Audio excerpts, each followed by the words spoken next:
राधे राधे। आप सभी का स्वागत है देवताओं की कहानी में। आज हम सब नंदिकेश्वर अवतार की कथा सुनेंगे। तो आइए शुरू करते हैं। सिलाद नामक एक धर्मात्मा मुनि थे। पितरों ने महर्षि सिलाद से संतान उत्पन्न करने का निवेदन किया। तब सिलाद ने उनका उद्धार करने की इच्छा से पुत्र उत्पत्ति करने का विचार किया तथा इस निमित्त इंद्र को उद्देश्य करके बहुत समय तक अति कठोर तप किया।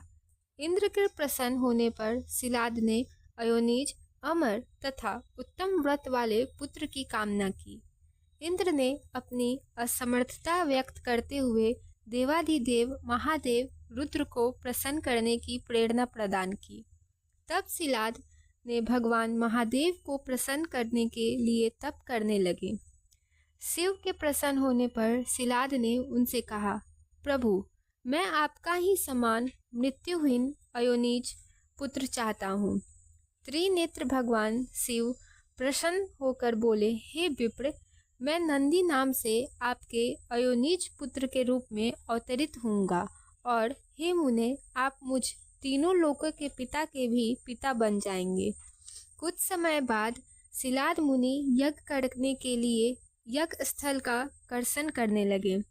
उसी समय यज्ञ आरंभ से पूर्व ही शिव जी की आज्ञा से प्रलयाग्निक सदृश देदीप्यमान होकर नंदेश्वर उनके पुत्र के रूप में प्रकट हुए। उस समय वहां पर बहुत बड़ा उत्सव हुआ। सभी देवगण हर्षित होकर नंदिकेश्वर को उत्पन्न करने वाले शिवलिंग का पूजन करके उसकी स्तुति करने लगे। तभी सिलाद बोले, हे सुरेश्वर, आप मुझे आनंदित किए हैं, अतः आपका नाम नंदी होगा और इसलिए आनंद स्वरूप आप प्रभु जगदीश्वर को मैं प्रणाम करता हूँ। इतना कहकर नंदेश्वर को साथ लेकर वे पूर्ण कोटि में चले गए। जब नंदिकेश्वर महर्षि सिलाद की कुटी में गया तो उसने अपने उस शरीर को त्याग कर मनुष्य रूप धारण कर लिया। पुत्र वत्सल सिलाद ने नंदिकेश्वर को समस्त जात्र कर्म आदि संस्कार संपन्न किया। उन्होंने वेदों तथा समस्त शास्त्रों का भी अध्ययन संपन्न कराया। 7वें वर्ष के पूर्ण होने पर मित्र और वरुण नाम वाले 2 मुनि आश्रम पर पधारे। उन्होंने कहा, हे तात, आपके पुत्र संपूर्ण शास्त्रों में पारंगत है, किंतु दुख की बात यह है कि ये अल्पायु है। अब ये वाला वर्ष इसका अधिक आयु का नहीं है। यह सुनकर सिलाद दुख से व्याकुल होकर अत्यधिक विलाप करने लगे। तब नंदिकेश्वर जी ने कहा, हे पिताजी, देवता, दानव, यमराज, काल अथवा अन्य कोई भी प्राणी मुझे मार नहीं सकता। आप दुखी न हो। पिता के पूछने पर नंदिकेश्वर बोले, मैं न तो तप से और न विद्या से ही मृत्यु को रोक सकूंगा। मैं तो केवल महादेव के भजन से मृत्यु को ही जीतूंगा। इसके अतिरिक्त अन्य कोई उपाय नहीं है। और इसके अनंतर वे वन में जाकर धीरतापूर्वक कठोर तप करते हुए रुद्र मंत्र का जप करने लगे। उनको तपस्या से संतुष्ट होकर भगवान शंकर ने कहा, हे महाप्राज्ञ, तुमको मृत्यु से भय कहाँ? मैंने ही उन दोनों ब्राह्मणों को भेजा था।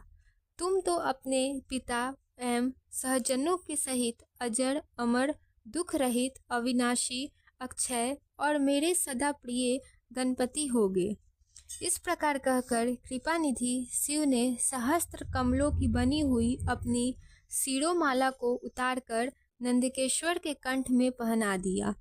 उस पवित्र माला के गले में पड़ते ही नंदिकेश्वर 3 नेत्र एवं 10 भुजाओं से युक्त होकर दूसरे शिव के समान हो गए। इसके बाद शिव जी ने पार्वती जी से कहा, मैं नंदी को अभिषिक्त करके इसे गणेश्वर बनाना चाहता हूँ। इसमें तुम्हारी क्या सम्मति है? उमा बोली, हे परमेश्वर, आप इस नंदी को अवश्य ही गणेश्वर पद प्रदान करें। तदंतर भगवान शंकर ने अपने श्रेष्ठ गणाधिपों का स्मरण किया। उनके स्मरण करते ही असंख्य गणेश्वर वहां उपस्थित हो गए। तब शिव जी बोले, ये नंदिकेश्वर मेरा परम प्रिय पुत्र है, अतः तुम लोग इसे सभी गणों का अग्रणी तथा सभी गणाध्यक्षों का ईश्वर बनाओ, यही मेरा आज्ञा है। यह नंदिकेश्वर आज से तुम सभी का स्वामी होगा। शिव जी की आज्ञा से स्वयं ब्रह्मा ने एकाग्रचित्त होकर नंदिकेश्वर को समस्त गणाध्यक्षों का अधिपति पद पर अभिषेक किया।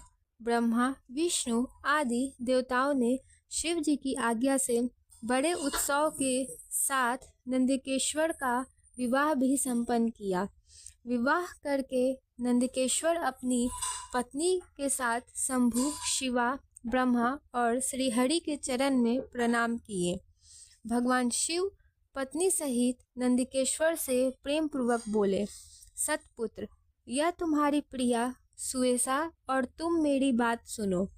तुम मुझे परम प्रिय हो। जहाँ मैं रहूँगा वहाँ तुम्हारी स्थिति रहेगी और जहाँ तुम रहोगे वहाँ मैं उपस्थित रहूँगा।